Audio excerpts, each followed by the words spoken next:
Hello, everyone. Welcome to our new now Agora. I'm delighted to introduce one of our latest contributors and participators here, Nowick of Wild Writings.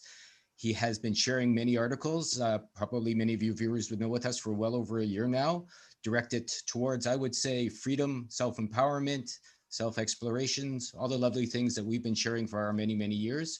Nowick, welcome.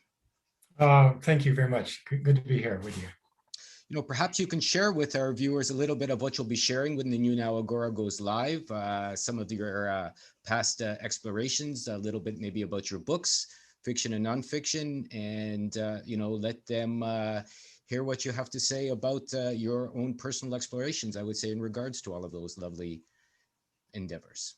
Okay. Well, I guess since it is a partially new endeavor that the new Now represents, I expect that it's going to continue some of the same themes that you're focusing on in the new Agora, and that I've been adding to with my articles.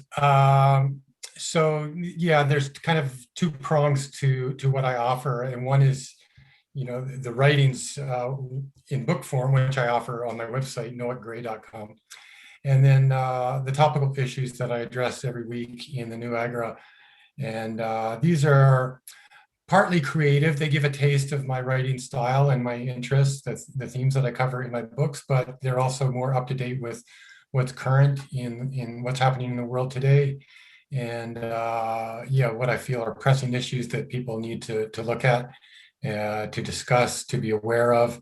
I try to share, I do a lot of research every day with updates from news feeds. And, that's really important to me to be abreast of what's happening in the world, especially this past year or two, and to try to push back against the agenda that's being pushed on us from above. And I guess I've always felt like literature is an avenue to kind of wake people up to what's true and what's real in the world and in themselves, and to navigate this world, which is so fraught with dead ends and false flags and fake news and truth and illusion, and all of that is part of what's fiction, what's nonfiction. So anyway, that sort of gives an overview of where I'm at with my writing, and both in the books behind the scenes and with the articles week by week.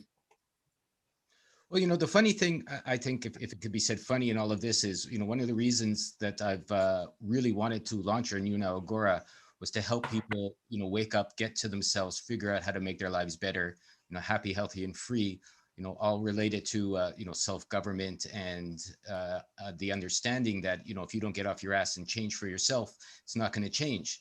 So I'm curious, like, how you brought yourself, because a lot of our readers always ask, well, it sounds easy when there's a video going on, or it sounds easy when I read an article, but when I go back to my life and, I have this challenge, or I have, that problem, it makes it easy to forget about, the realities of what's going on and to fall back into old habits. What brought you to where you are, being the creator of Wild Writings and a lot of the information you've been sharing with us? Well, it's really a lifelong journey. And the book project that I worked on last year, the big project that, has been many years in the making, but I finally brought out last year, called My Generation, documents and chronicles my own life journey up to age 30. And during the course of those first 30 years of my life, I went from, the belly of the beast in the heart of the American empire / suburbia / American dream, whatever you want to call it. And that whole mindset, which is, pretty much the same as mainstream Canada too, although there are differences as well. But I came from that to, embarking on a dream where it was kind of a utopian vision of going back to the land, living off the land, escaping or surviving apocalypse in whatever form it might take, and exploring Stone Age techniques of survival, as well as, farming techniques and building. And I had no experience in any of that when I arrived on the scene to start that project, but I had done some research up to that point, and I had gone through a whole journey of personal experiences of extricating myself both psychically and in awareness and understanding, and also um, working my way through the labyrinth of different stops along the way, a very, a nomadic kind of lifestyle with my family before I left my family, and then also on my own afterwards throughout North America, searching and exercising my freedom to find a better way to live. And so that was my quest up until that point. Now I'll just fast forward and say I spent 20 years doing that in the Kootenays, southeastern part of BC in the mountains on a land co-op. And but also during that time, I had I went to university and I studied literature, and so I've always had an interest in writing and literature as well. And so as well as the efforts to create a life and a lifestyle on the land that was sustainable, I also had aspirations to be a writer and to express, change in the world through awareness. And also, that's not just political, that's also appreciating what's real and what's beautiful in the world. And art provides that to us, and that's why I've been covering some of my articles, sort of a balance of art and politics, because I don't think either one is quite complete. And so I've always been interested in both aspects of our social life, and the art being a more internal and creative process that gets back into the more personal realm of creating the world that we want to see, the change that we want to see, starting from within, as you referred to. So now there's another aspect of what you touched on, which is, the change in our own life, which is in that's another part of the journey, which I talk about in my generation, the book, which also fiction addresses, because it's about characters struggling in their relationships and in their own personal life, spiritually, and so on.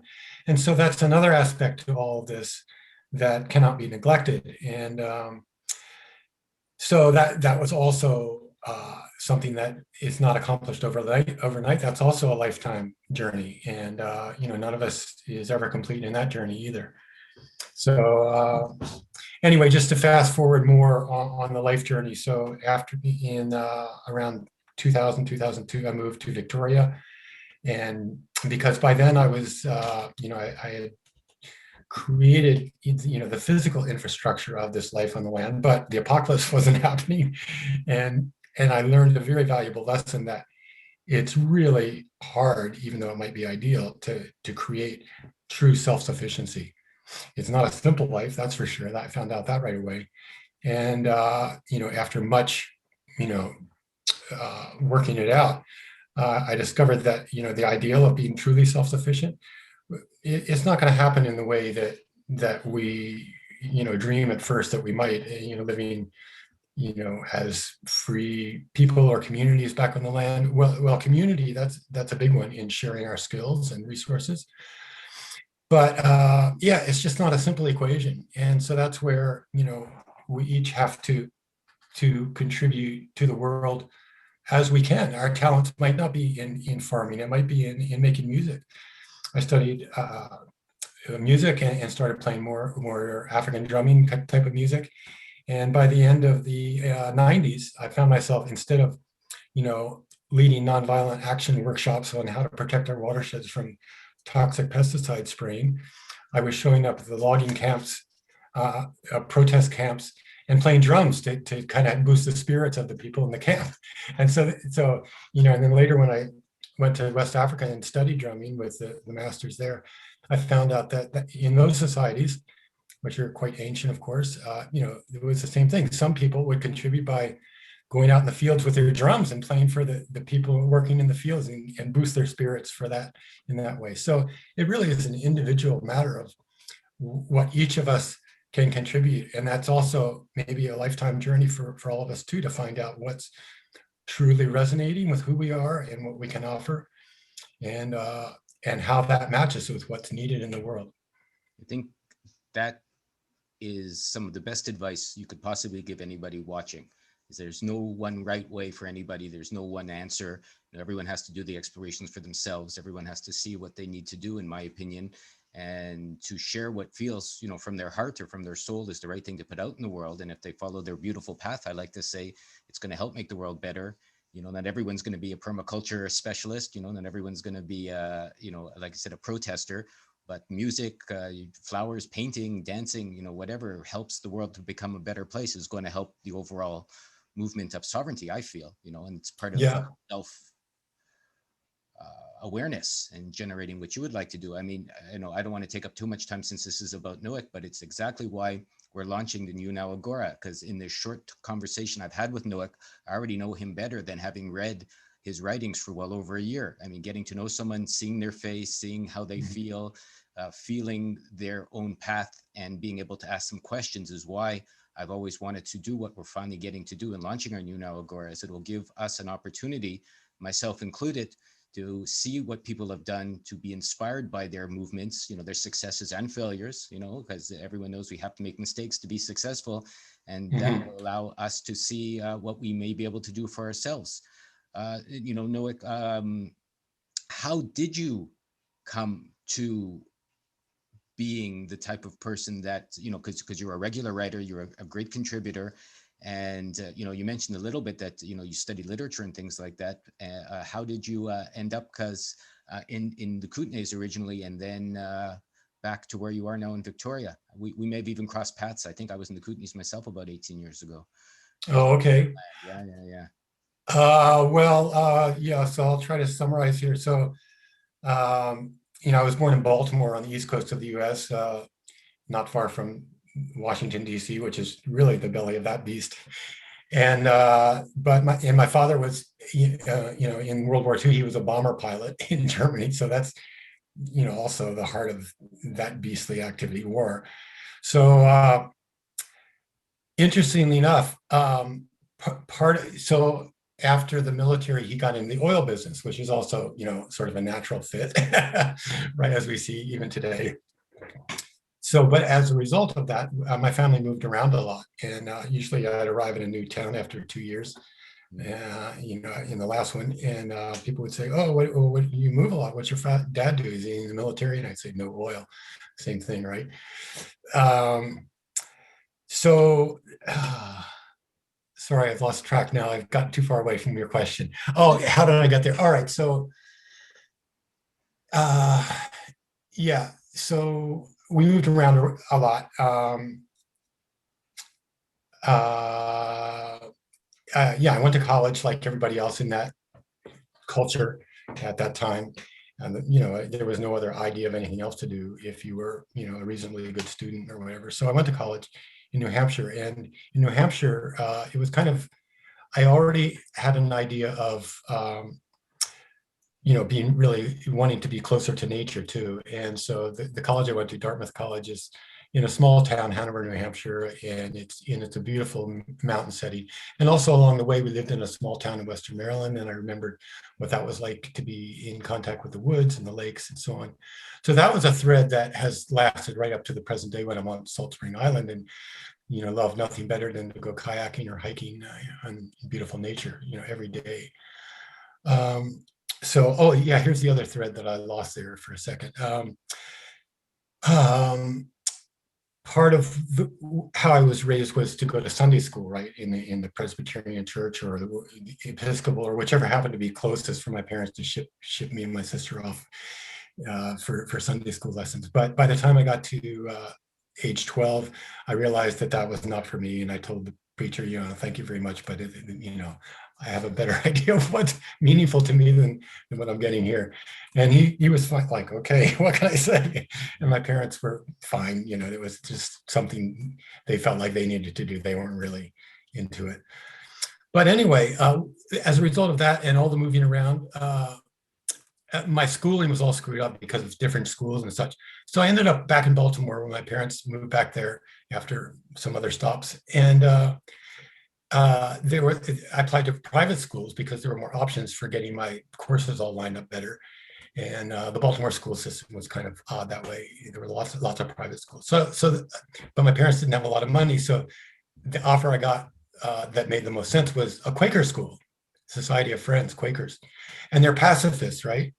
So at age 15, that was I might say the first real awakening as to, even the nature of the American history, that the founding fathers were slave owners. Like, oh, okay, so it wasn't really democracy back then. It was the vote for white landowners only, no women, no black people, and then another professor, teacher in the school was an activist, a pacifist, and the Quaker belief system was not about like following doctrine. It was more like being activists for peace and disarmament.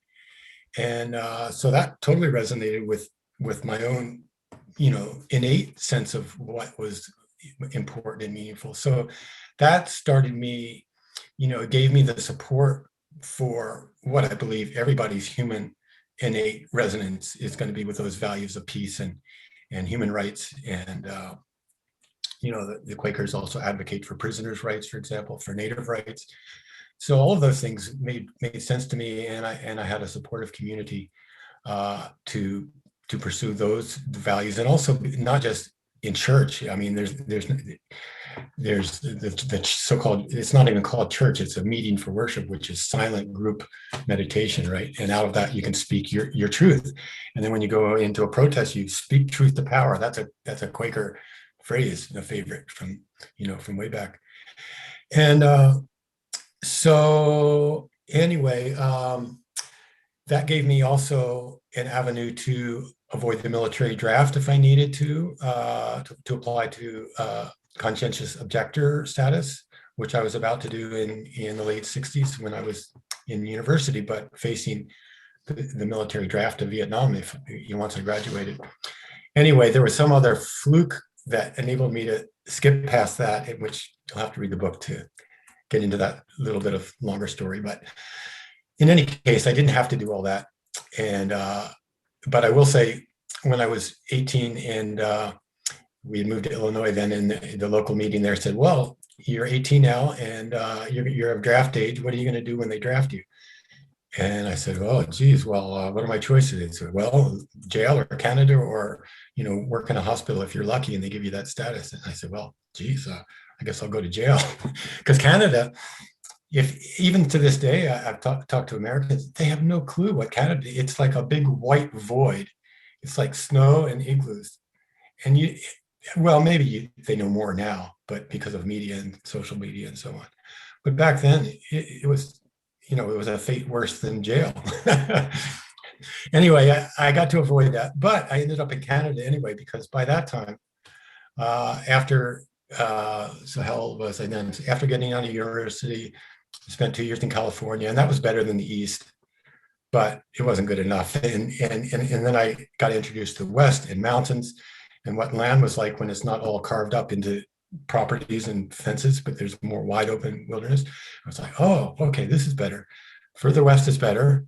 And then I got to explore up to Glacier National Park and like, oh, this is better. West, north. Okay, I think after 2 years of pumping gas and painting houses, I think maybe I should go back to school and, get qualified to teach college or something. And so I came to University of Victoria in 1974 for the master's program, and to get my master's in English in actually Canadian literature, which I didn't even know existed when I showed up. But I managed to do that in 2 years. So I got my degree, learned about Canadian literature, and because my interest at that time was this theme, which is, you'll find every week in my articles, humans and nature. That's been my lifelong question, is to understand what the possibilities are for us humans to be natural in our lives. And that includes freedom, right? Like starting from square one, we're born on this earth, all right? What are we given? We're given our freedom. And then chop, they come to your penis and chop off the end of it, and they stick you with needles and they smack you around, and you lose your freedom from day one. But you're born with that freedom. And so I wanted to get back in touch with that freedom and think, where can I go with this freedom on this earth? What can I do with my life? Where can I go? How can I exercise my freedom to be who I can be? And how can I, hopefully offer something to the world while I'm here. What does the world need? Well, it needs more freedom for one thing. So maybe I can, take that role and see how far I can play that. So where does that get us? I think it gets After university, of course, I couldn't find any teaching jobs with a master's. I actually applied for a PhD program, but by that point, I already knew that that was a lot of BS, and it was just a matter of trying to arbitrarily create some combination of words that enabled you to have a niche in the academic field that enable you to publish articles on that combination of words that nobody else had because they had their own combination of words. Anyway, I got a job teaching up north in northern Quebec in an Inuit village, and which to me was way better. And so it not only allowed me to make a living, but it allowed me to discover how a people could still, as a people, collectively live in nature, from nature, in the way that they had for thousands of years, forever. And they'd made a few compromises or, acquired a few modern tools along the way, like snowmobiles and rifles. But to them, their whole worldview and their value system was still, time was a whole different animal for them than it was for us with our clocks and schedules. For them, it's the weather and the animals and what they feel like doing today and what they need to do today. So that gave me 3 years of boot camp in what it's like to live in nature when that's all you have. And so during that time, I'd also discovered that there was a small Quaker boarding school in Argenta, British Columbia, at the north end of Kootenay Lake. And so using my Quaker background and my teaching degree and my new partner from UVic, we arrived and tried to get teaching jobs there, but we had no experience living together. We had no experience teaching. We had no money to fall back on. They didn't pay very much. So they said, look, why don't you go get a teaching job somewhere else where you can make some money to come back with, we like you and all that, but you'll be better prepared. And then, come back and see us in a few years. So that's what we did. And we took those 3 years to research Mother Earth News and Harrow Smith and Natural Life News.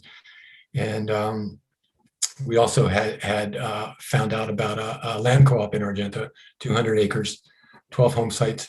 And we're lucky enough to get in, the waiting list for the last home site. So by 1980, we finished. We were done with our stint in the north. We wanted to start homesteading and teaching at the school. Now a year of that, and we decided that, well, the homesteading was really going to require a full-time effort, so we switched to that. So now I'm out of breath, and you're probably out of patience hearing about that long journey. This is, to me, like I said, this is all about what we're sharing and why we're sharing it. It's like getting some background on what brought you to where you are, the circumstances of your life. I feel what's good for our viewers to see in this, and I see a lot of reflections in my own life, is that you can be a regular person, have a regular job, a regular upbringing. People can try and make you religious or try and put you into a mold, but if your heart is moving in a different direction, you may bump around the world for a while, but eventually you come back to, in one way or another, in my opinion, if you're intelligent, looking for your own personal freedoms, regardless of any of the challenges that you've had. And Nowick's going to be here with us on a regular basis, as his kind schedule allows, sharing with our viewers. You'll be able to ask him some questions. I have about a dozen off the top of my head right now, even having chatted with him, just a short time on, his opinions on certain specifics that have helped him be free. And me, if he can do it, anybody can, if they want to put their efforts towards what their dreams may be in relation to how they would like to live, free on the land, in the land, over the land, whatever works for them. Perhaps you'd like to share, a bit in closing for this particular interview about your services, what you're going to be doing, how our viewers might be able to support you. And, we'll leave some links below, obviously, in the video, how to get to your website and contact you if they have any more questions, that sort of thing. And you'll be here live with us. So this will be an ongoing discussion. Okay, sure. Well, I guess how I'll do that is I'll just fill in the final piece of that odyssey in my life too, because, in that 20 years of living on the land, which, my partner became a market gardener, but that wasn't my skill set or my interest really. So being in nature didn't mean for me growing carrots. It meant maybe writing about it so that other people could get in touch with other dimensions of being in nature. I tree planted for 10 years to make a living after, not teaching. And to me, that was a viable way of being in nature. Again, but after 10 years, it's like being in an outdoor factory. So I had to plumb back to what my skill set was, and it came back to the language skills. And so I started a business as an editor, freelance copy editor. And I've been doing it ever since. And it's allowed me to not only make a living, because by that time it was the late 90s and the internet had started. So, actually, the year 2000, I started my editing business.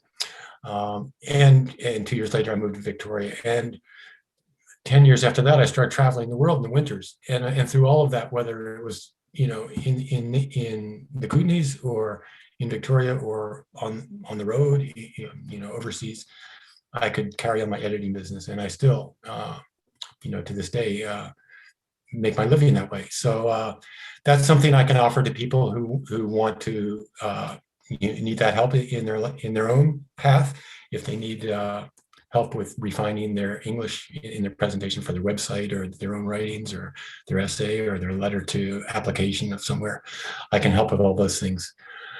The other thing that I have done in the past, I'm not so active now, especially with the COVID restrictions, but having studied and played and performed African drumming for over 30 years now, I can do drum lessons, but mostly that I have a series of drum books.